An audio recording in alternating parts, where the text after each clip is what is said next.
Great. Thank you so much for the patience. I know as scientists, we're all very used to technical difficulties and improvising.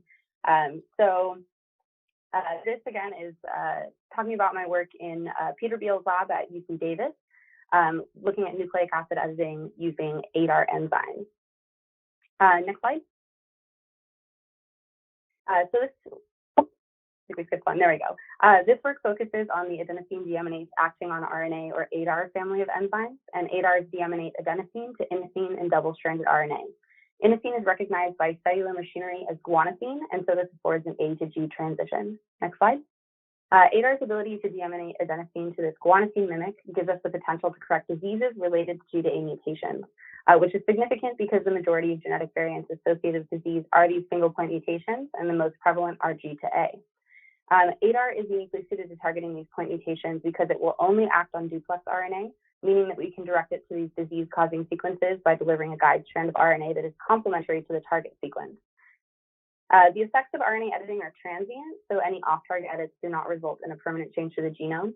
The downside then being that RNA editing therapeutics require continuous administration, but it does give us a reversible and tunable solution. One of the major advantages of using ADARs in this therapeutic context is that the enzyme is already expressed in humans, which eliminates the need for enzyme delivery. Other editing technologies requiring the use of exogenous enzymes can face limitations based on immune stimulation and delivery barriers, but using endogenous ADARs only requires the delivery of guide RNA to elicit their therapeutic effect.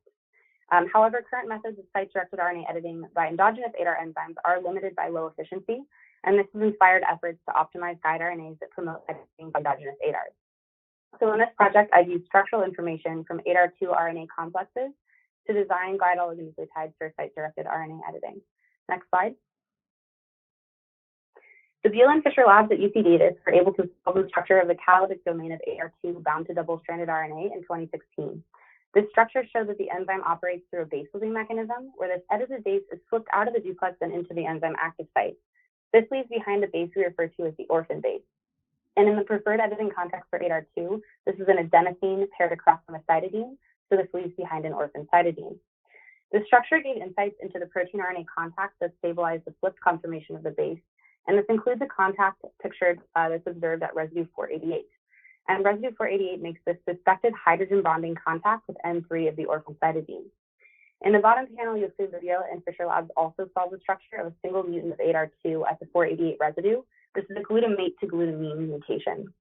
And this E488Q mutation was previously discovered by the Bass lab at the University of Utah because it increases the rate of deamination up to 60-fold for certain substrates. But despite this really large difference in the activity of the wild type and the E488Q enzyme, you can see that their crystal structures look nearly superimposable. Next slide. This consistency in the crystal structures led us to think a little bit more about the hydrogen bond occurring at that position. At physiological pH, this glutamate would be deprotonated, requiring protonation in order to make this contact, but the glutamine residue would be able to donate a hydrogen bond to this orphan cytidine without relying on protonation.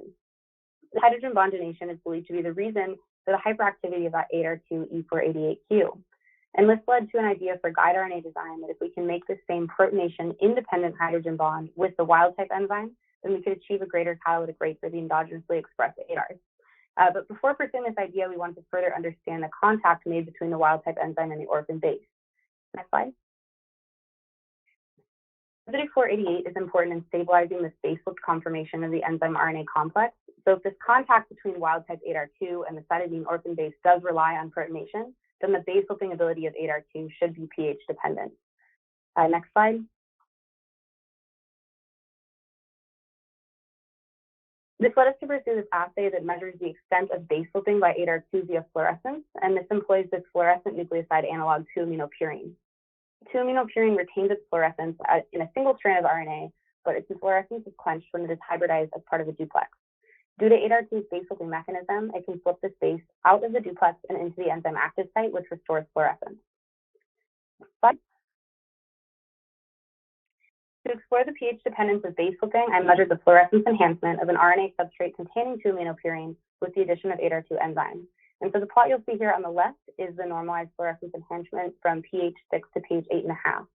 And for the wild-type enzyme on the left, we see that if pH is lowered, there's a greater extent of base flipping by ADAR2. But this result does not yet allow us to attribute this trend specifically to that 488 residue.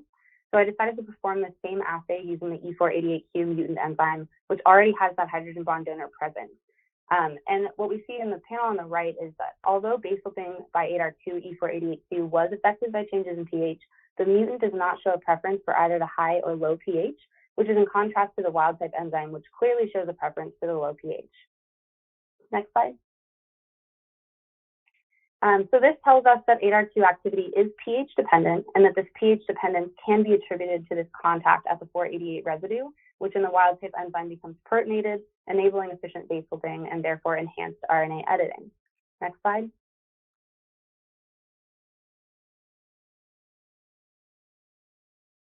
So we were interested in understanding this pH-dependent contact because of our desire to design guide RNAs that promote efficient editing via endogenous ADARs. We want to be able to utilize endogenously expressed ADAR enzymes instead of using an enzyme mutation to increase the rate. So therefore, we hope to make a modification to the guide RNA that mimics this contact made by the hyperactive ADAR2 E488Q enzyme. Next slide. To mimic the effect of this mutation, we need to provide a hydrogen bond between residue 488 and N3 of the orphan base that is not dependent upon protonation. And this meant incorporating cytidine analogs with hydrogen bond donors at the N3 position to the orphan position of the guide RNA. And I tested these three analogs pictured here, but Benner's base Z had the most interesting effect, so I'm just going to talk about that modification. Next slide.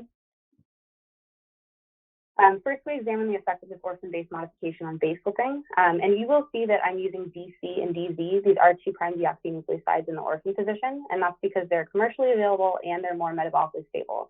So in our final guide oligonucleotide design, we actually avoid ribose bases altogether. So first in the orange, I looked at the behavior of cytidine in the orphan position, and I saw that by changing from the wild type to the E488Q mutant enzyme, we see an enhancement in baselthing. And using the Z base, I saw that this preference was actually reversed. Instead of seeing an enhancement in baselthing with that E488Q mutation, I saw a decrease, and I observed that this base seemed to enhance baselthing with the wild type enzyme. And so the result here demonstrated that baselthing was enhanced when there's a hydrogen bond donor acceptor pair between residue 488 and N3 of the orphan base. And this is promising since the Z analog paired with wild type ADAR mimics the effect of that 488 mutant. And so we hope that it would also allow ADAR2 wild type to exhibit the same hyperactivity as the mutant. Next slide. And so next I examined how in vitro deamination activity was affected by this orphan-based modification.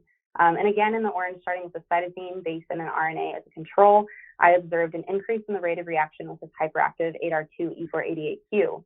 And again, switching to the Z base in the blue, I see the same trend that I observed with baselthing, that now this base has a preference for wild type ADAR2. But the exciting result is that by changing the orphan base in a guide RNA from having a hydrogen bond acceptor to a hydrogen bond donor at that N3 position, we see an increase in the observed rate of reaction about 3.5-fold for both wild type catalytically active ADAR enzymes. Next slide. So I do want to point out that there are advantages to using texture and chemical modifications as opposed to enzyme mutations that go beyond the use of just endogenous enzymes for editing. So as previously reported, we found that levels of off-target editing at various sites were significantly increased with the use of this hyperactive ADAR2 E488Q, which is what's commonly used in engineered ADAR editing systems. And so you'll see that the levels of off-target editing for this enzyme are in the pink. And off-target editing levels were actually not affected by the use of the Z base in the guide strand, which is comparing both the orange and the blue. However, both the Z base and the ADAR2 E488Q mutation were able to enhance the editing at the target base, but only the Z base was able to do this without also increasing off-target. Next slide. And so this led us to see if we could obtain structural data showing the contact made by the Z base. This work was done by Xander Wilcox in the Fisher lab at UC Davis, and he crystallized and obtained a 2.5 angstrom resolution structure of an ADAR2 RNA complex containing the Z base at the orphan position. And what this showed us is that the orphan base, Z base, forms a closer contact with residue 488 than orphan cytidine had in previous structures. And so we were able to actually enhance this target interaction. Next slide. So far, all that data is just been in vitro, but our goal is to enhance editing via endogenous ADARs, and that leads to this last set of experiments.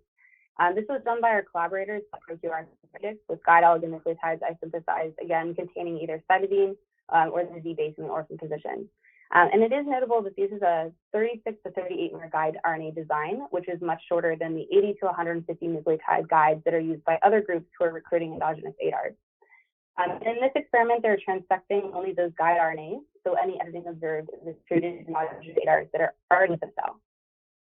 And we plotted here percent edited for guide oligonucleotides with either DC or DZ in the orphan position. And you see that this single nucleotide change leads to between a 2.5 and a 3.3-fold increase in editing via endogenous ADARs. And this experiment also demonstrates that the enhancement of endogenous editing via ADARs is not cell type, sequence, or target RNA specific. Next slide. Based on our understanding of this protonation-dependent contact between ADAR and the guide RNA, we used rational design to chemically modify this guide oligonucleotide to enhance editing by endogenous ADARs. And these single results showed that just by making a single nucleotide change, we could induce a 3-fold increase in the amount of editing by endogenous ADAR. And so we hope that this will help to inspire further efforts to optimize guide RNA. And next slide.